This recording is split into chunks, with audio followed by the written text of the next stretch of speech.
ದೆಹಲಿಯ ಮಕ್ಕಳ ಆಸ್ಪತ್ರೆಯಲ್ಲಿ ಭಾರೀ ಅಗ್ನಿ ಅವಘಡ ಸಂಭವಿಸಿದೆ. ಆಸ್ಪತ್ರೆಯಲ್ಲಿದ್ದ 7 ನವಜಾತ ಶಿಶುಗಳು ಸಜೀವ ದಹನ ಆಗಿದೆ.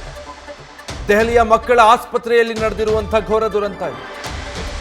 7 ನವಜಾತ ಶಿಶುಗಳು ಈ ಘಟನೆಯಲ್ಲಿ ಸಜೀವ ದಹನ ಆಗಿದೆ. ನ್ಯೂಬೋರ್ನ್ ಬೇಬಿ ಕೇರ್ ಆಸ್ಪತ್ರೆಯಲ್ಲಿ ಈ ಘಟನೆ ನಡೆದಿರೋದು. ದೆಹಲಿಯ ವಿವೇಕ್ ವಿಹಾರ್ ಪ್ರದೇಶದಲ್ಲಿರುವಂತಹ ಈ ಮಕ್ಕಳ ಆಸ್ಪತ್ರೆಯಲ್ಲಿ ಅಗ್ನಿ ಅವಘಡ ಸಂಭವಿಸಿದೆ. ಈ ಘಟನೆಯಲ್ಲಿ ಈಗ 11 ಶಿಶುಗಳನ್ನ ರಕ್ಷಿಸಲಾಗಿದೆ. ಆಸ್ಪತ್ರೆಯ ಸಿಬ್ಬಂದಿ ರಕ್ಷಣೆ ಮಾಡಿದ್ದಾರೆ 11 ಶಿಶುಗಳನ್ನು. ಬಟ್ 7 ಶಿಶುಗಳು ಈಗಾಗಲೇ ಮೃತಪಟ್ಟಿರೋ ಮಾಹಿತಿ ಸಿಗ್ತಾ ಇದೆ. ತಡರಾತ್ರಿ ಸಿಲಿಂಡರ್ ಸ್ಫೋಟದಿಂದ ಇಲ್ಲಿ ಬೆಂಕಿ ಕಾಣಿಸ್ಕೊಂಡಿತ್ತು. ಮುಂಜಾನೆಯಾದರೂ ಕೂಡ ಇನ್ನೂ ಅಗ್ನಿಯ ಅಬ್ಬರ ಹತೋಟಿಗೆ ಬರ್ತಾ ಇಲ್ಲ. ಬರೋಬ್ಬರಿ 16 ಅಗ್ನಿಶಾಮಕ ವಾಹನಗಳು ಇಲ್ಲಿ ಬೆಂಕಿ ನಂದಿಸುವಂಥ ಕಾರ್ಯಾಚರಣೆಯಲ್ಲಿ ತೊಡಗಿದ್ದಾವೆ. ಮಕ್ಕಳ ಆಸ್ಪತ್ರೆಯಲ್ಲಿ ಸಿಲಿಂಡರ್ ಸ್ಫೋಟದಿಂದಾಗಿ ನಡೆದಿರುವಂತಹ ದುರಂತ ದೆಹಲಿಯ ಆಸ್ಪತ್ರೆಯೊಂದರಲ್ಲಿ ನಡೆದಿರೋ ಘಟನೆ ಇದು. ಈಗಾಗಲೇ ಈ ಪ್ರಕರಣದಲ್ಲಿ 7 ನವಜಾತ ಶಿಶುಗಳು ದುರಂತದಲ್ಲಿ ಸಾವನ್ನಪ್ಪಿರೋದು. ಇನ್ನು 11 ಶಿಶುಗಳನ್ನು ರಕ್ಷಣೆ ಮಾಡಲಾಗಿದೆ.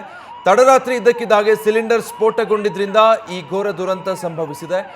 ಬೆಳಗ್ಗೆವರೆಗೂ ಕೂಡ ಮುಂಜಾನೆಯಾದರೂ ಕೂಡ ಅಗ್ನಿ ನರ್ತನ ಹಾಗೆ ಮುಂದುವರಿತಾ ಇತ್ತು.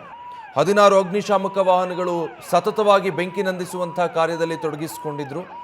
ಹಾಗಾಗಿಯೂ ಕೂಡ ಇಷ್ಟು ದೊಡ್ಡ ಸಮಯ ತಗೊಂಡಿದೆ ಅಂದರೆ ಆ ಸ್ಫೋಟದ ತೀವ್ರತೆ ಎಷ್ಟಿರಬೇಡ, ಘಟನೆಯ ತೀವ್ರತೆ ಎಷ್ಟಿರಬೇಡ ಅನ್ನೋದು ಅರ್ಥ ಆಗುತ್ತೆ ಬಹುಶಃ.